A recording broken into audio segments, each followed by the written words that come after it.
Outside Buckingham Palace, crowds gathered as the Queen made her historic broadcast. In the 3-minute live television address, she said there had been overwhelming sadness around the world and it had not been easy to cope or express the sense of loss. And there was a warm tribute to Diana. So what I say to you now, as your Queen and as a grandmother, I say from my heart.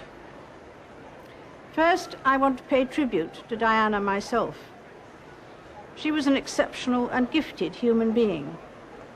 In good times and bad, she never lost her capacity to smile and laugh, nor to inspire others with her warmth and kindness.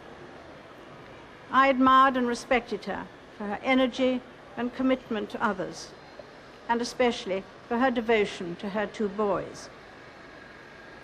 This week at Balmoral, we have all been trying to help William and Harry come to terms with the devastating loss that they and the rest of us have suffered.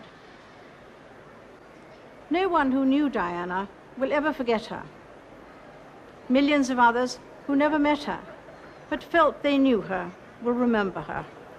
Those watching the broadcast were moved. I think she said it from the heart. She meant it. She sounded very sincere, and she looked as though she was very moved. And I think that will satisfy everyone. I think she made up for the silence since the accident. I thought she said everything she should have said. Can't think of anything that she left out at all. I think it's completely appropriate. The tone for the Queen's address was set this morning as the royal family left Balmoral, Prince Charles at the wheel, Prince William and Harry sitting with their cousin Peter Phillips in the rear. Later, the Queen, accompanied by Princess Margaret, left the castle with Prince Philip at the wheel for the drive to Aberdeen Airport. At the airport, the Prince of Wales and his 2 sons boarded their flight. The Queen gave special permission for them to travel together. Normally, they would be required to fly separately. After arriving at RAF Northolt, Prince Charles took Princes William and Harry straight to Kensington Palace, their mother's home. They saw for themselves the ocean of flowers in her memory.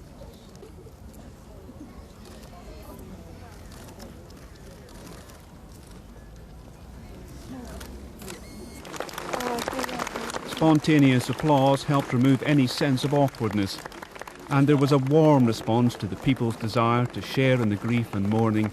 It was as Diana would have wished, perhaps. Charles. Thank you so much. Thank you. Sorry. William. William. Thank you so much. Thank you. Thank you very much.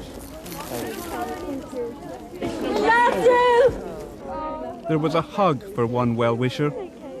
Otherwise, it was hard to believe Princes Harry and William are just 12 and 15. It's lovely. It's very nice. I think they've been extremely brave. It's lovely. It's been very nice. I'm so pleased I came. It's been very nice. William said, they all said thank you very much for coming. William said thank you so much for the flowers, and I know them. Thank you ever so much. By this time, the Queen's convoy had arrived in London. As it swept up to Buckingham Palace, the limousine halted at the gates, and the Queen and Prince Philip got out to take in the mass of floral tributes. The crowd reacted warmly, applause where yesterday there had been criticism.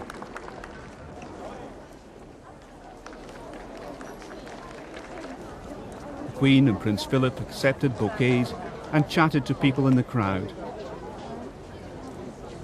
They were said to be visibly moved by the tributes to Diana that engulfed them. Above the palace, the royal standard was raised. Tomorrow, the Union flag will fly at half-mast for the funeral. Afterwards, the Queen went to St. James's Palace, where Diana's body has lain before the altar. Inside, she toured the areas where the books of condolence have been signed by so many people who've queued for so long. Then another walkabout into the crowd. Again, the tone was informal, despite the solemnity of the occasion. It was, some observed, reminiscent of the relaxed style of Diana. I'm pleased that she came, and she looked so sad. She looked so frail and sad, and it was just nice that she showed her feelings at last. I think she should have been before, but I'm glad she came. She's our mother, if you like, and we were mourning without her, and now she's mourning with us. I hope that tomorrow we can all, wherever we are, join in expressing our grief at Diana's loss and gratitude for her all too short life. It is a chance to show to the whole world the British nation united in grief and respect. May those who died rest in peace, and may we, each and every one of us, thank God for someone who made many, many people happy.